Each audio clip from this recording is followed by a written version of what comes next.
Hello everyone, welcome to Y B biology classes. आज का हमारा टॉपिक है एक्रोसोमल रिएक्शन। ये mainly IGU and MDU university की जूलॉजी एमएससी जूलॉजी की क्लास में जो डेल बायो का पेपर है, डेवलपमेंट बायो, उस डेल बायो के पेपर में सेकंड यूनिट में फर्स्ट टॉपिक है एक्रोसोमल रिएक्शन। मैं जनरली जो सिलेबस पॉइंट ऑफ व्यू है उसके अकॉर्डिंग टॉपिक्स को एक्सप्लेन करती हूँ। एक्रोसोमल रिएक्शन के बारे में बात करेंगे।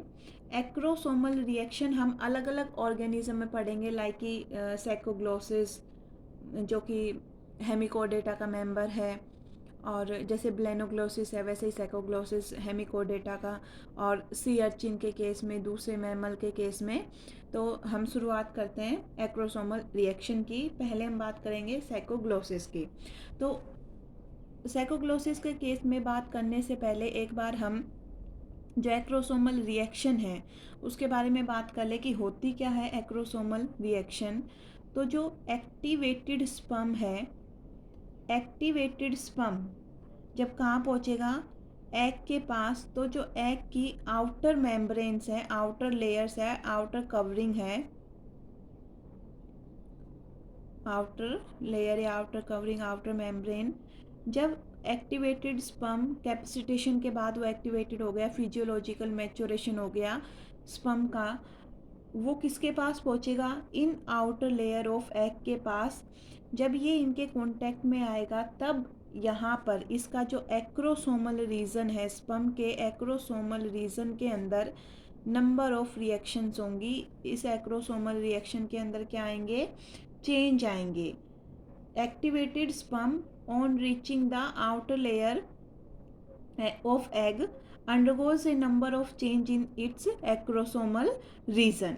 और इन सब चेंज का कि जो भी एक्रोसोमल रीजन के अंदर जो भी चेंज हुए हैं, इन सब चेंज को हम क्या बोलते हैं, इन सब चेंज को हम बोलेंगे एक्रोसोमल रिएक्शन।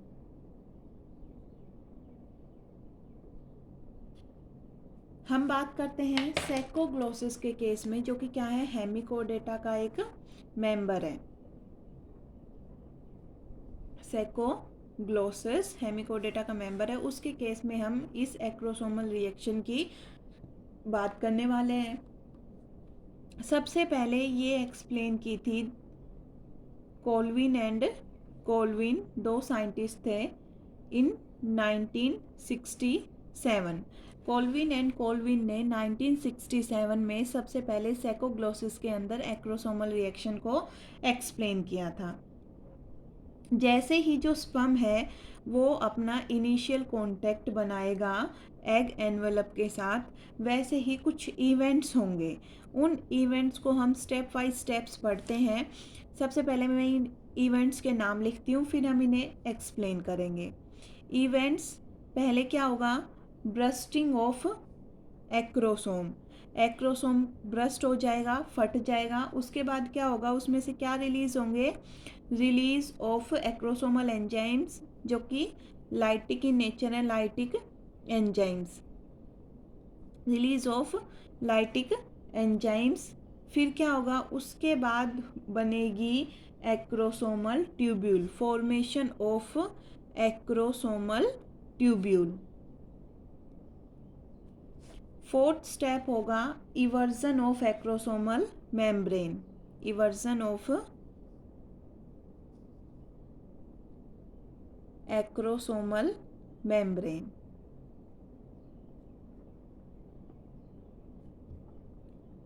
और इवर्जन होने के बाद fusion of acrosomal tube with egg membrane.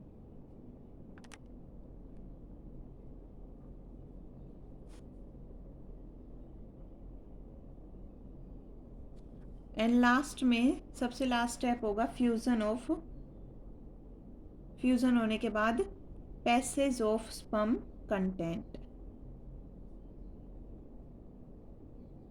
तो ये मेनली 6 इवेंट है, ये एक सीरीज़ में चलेंगे, ऐसा नहीं कि पहले ब्रस्टिंग होगा फिर फॉर्मेशन ऑफ एक्रोसोमल ट्यूबुल, नहीं। जो ये इवेंट्स मैंने इस सीरीज़ से लिखे हैं 1 to 6, ये इवेंट इसी सीरीज़ में परफॉर्म किए जाएंगे। तो सबसे पहले हम बात करते हैं ब्रस्टिंग ऑफ एक्रोसोम, एक्रोसोम की ब्रस्टिंग के बारे में, पहले इवेंट के बारे में। तो इस इवेंट के अंदर क्या होगा, ध्यान से सुनिएगा। टिप ऑफ एक्रोसोम ब्रस्ट की क्या होगा, जो एक्रोसोम की इस तरीके से जो टिप है वो क्या होगी, फटेगी, ब्रस्ट होगी, ताकि जो मेम्ब्रेन है स्पर्म की और जो एक्रोसोम की, वो इस ऊपर से क्या हो जाए, खुल जाए। इस तरीके से जो मेम्ब्रेन है वो ऊपर से क्या हो जाए, खुल जाए, और जो अंदर एक्रोसोमल वेसिकल है उसे एक्सपोज कर दे बाहर की साइड में। और मार्जिन पे क्या होगा, जो दो मेम्ब्रेन होंगी वो दोनों मेम्ब्रेन, जैसे जो प्लाज्मा मेम्ब्रेन है और जो एक्रोसोमल बाहर वाली मेम्ब्रेन है, मार्जिन की साइड में से तो एक दूसरे से मर्ज हो जाएंगी और ऊपर की साइड से इस तरीके से सेपरेट हो जाएंगी, एपिकली सेपरेट हो जाएंगी, ब्रस्ट होके बिल्कुल फट के अलग हो गई। और ये क्या करेंगी, अंदर जो एक्रोसोमल वेसिकल्स हैं उनको बाहर एनवायरनमेंट की साइड में क्या करेंगी, एक्सपोज करेंगी। तो एक बार मैं फिर से बोल रही हूँ, ब्रस्टिंग ऑफ एक्रोसोम को ध्यान से सुनिएगा। Tip of acrosome burst open so that membrane of sperm and acrosome open apically, ऊपर की तरफ से ओपन होंगे। और साथ ही साथ क्या होगा कि जो अंदर की साइड में एक्रोसोमल वेसिकल है वो बाहर की ओर क्या होंगे, बाहर की ओर वो खुलेंगे, उन्हें एक्सपोज किया जाएगा। और जो दो मेम्ब्रेन हैं वो आपस में मार्जिनली क्या होंगी, आपस में फ्यूज हो जाएंगी।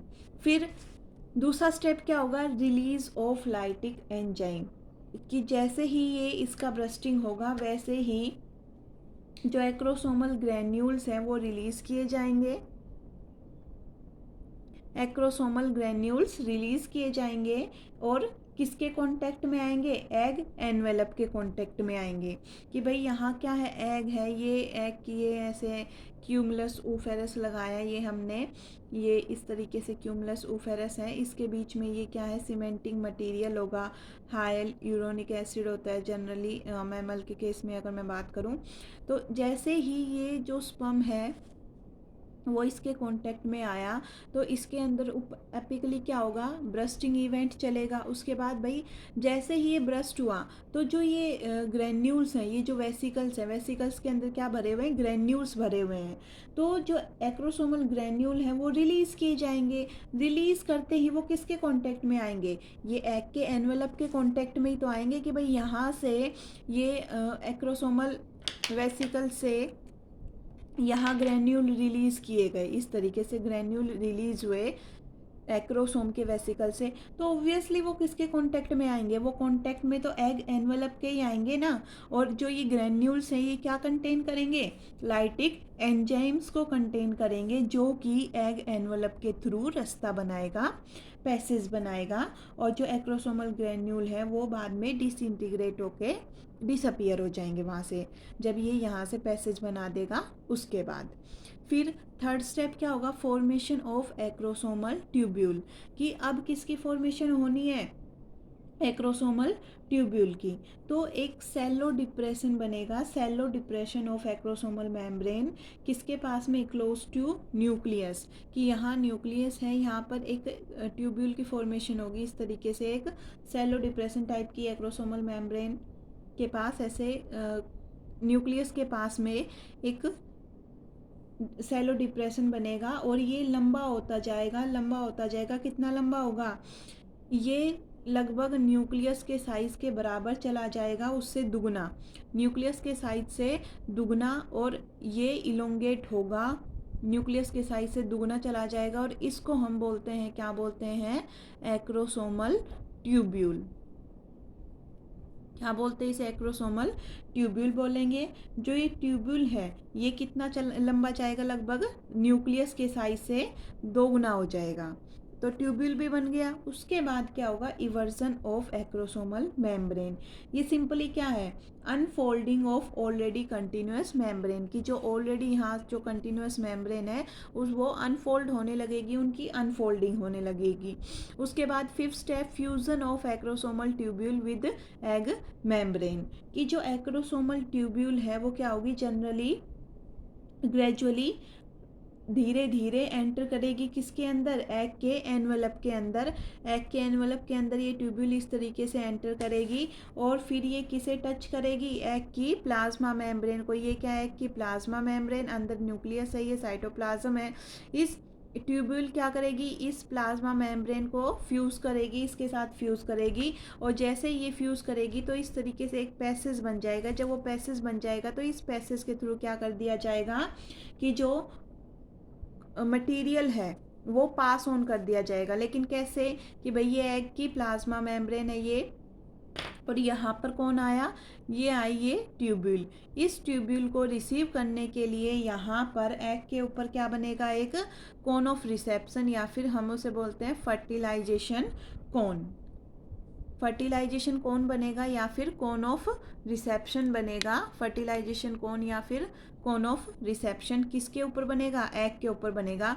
और ये कोन ऑफ रिसेप्शन क्या करेगा, इसे इनगल्फ कर लेगा। इस एक्रोसोमल ट्यूब्यूल को दो तरीके होते हैं, या तो इसे ये इनगल्फ कर ले या फिर इसके साथ ये क्या हो जाए, ये इसके साथ फ्यूज़ हो जाए। तो यहाँ पर क्या होगा कि जो फर्टिलाइजेशन कोन है एग की मेम्ब्रेन से जो बाहर निकला है, ये इस एक्रोसोमल ट्यूब्यूल को एनगल्फ कर लेगा और इस तरीके का पैसेज बन जाएगा। इस पैसेज के थ्रू जो स्पर्म का न्यूक्लियस है, इस पैसेज के थ्रू स्पर्म का nucleus along with some number of mitochondria, और माइटोकॉन्ड्रिया के साथ साथ जो प्रोक्सिमल सेंट्रियोल है, स्पर्म के पास क्या होते हैं, दो सेंट्रियोल होते हैं, प्रोक्सिमल सेंट्रियोल और distal centriole. Proximal and distal, distal वाला था वो क्या बना रहा था, वो एक्सोनीम बना रहा था नीचे, और जो प्रोक्सिमल है वो क्या बनाते हैं, जो प्रोक्सिमल सेंट्रियोल है वो कहाँ पास ऑन कर दिए जाएंगे, एग के अंदर। और वो एग के अंदर आके क्या बनाएंगे, स्पिंडल फाइबर बनाएंगे, ताकि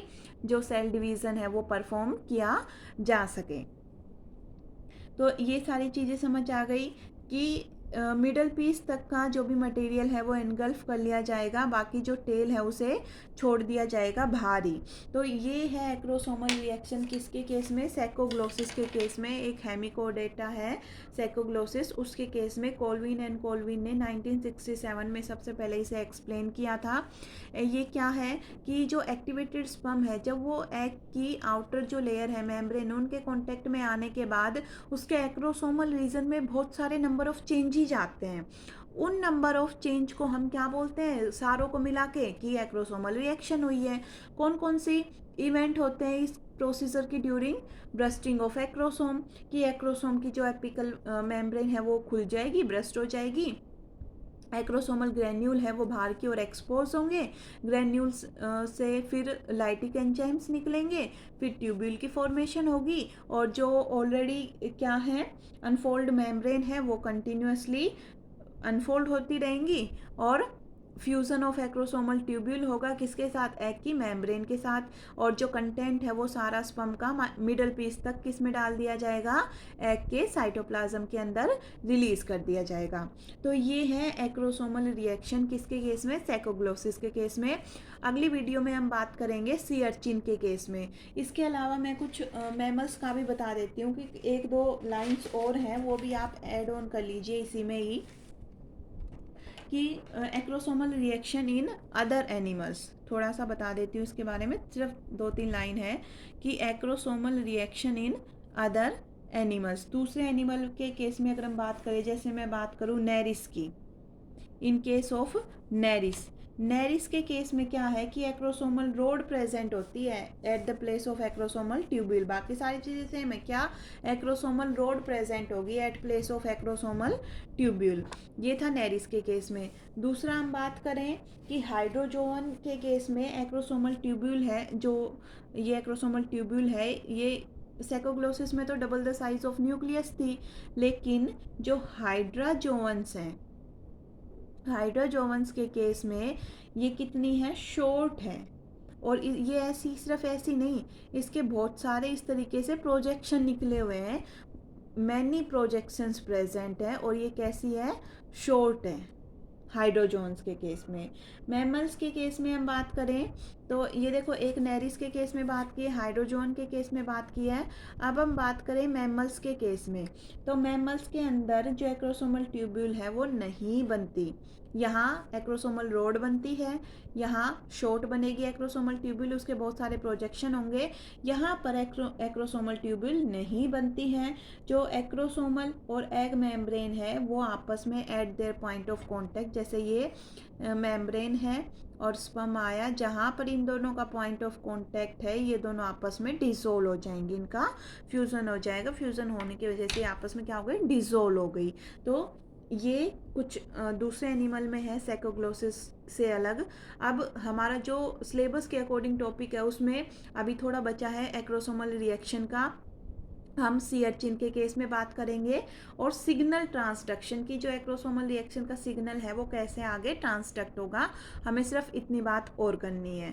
तो एक 15-20 मिनट का वीडियो और बनेगा, तो कंटिन्यूस मैं ये वीडियो बनाऊंगी, आप कंटिन्यूअली देखना, ताकि थोड़ा सा पिछले वाला भी दिमाग में रहे कि सैकोग्लोसिस का और जो सी अर्चिन का है वो थोड़ा एक साथ देखने की कोशिश करना, ताकि दोनों चीज़ें एक साथ दिमाग में रहें।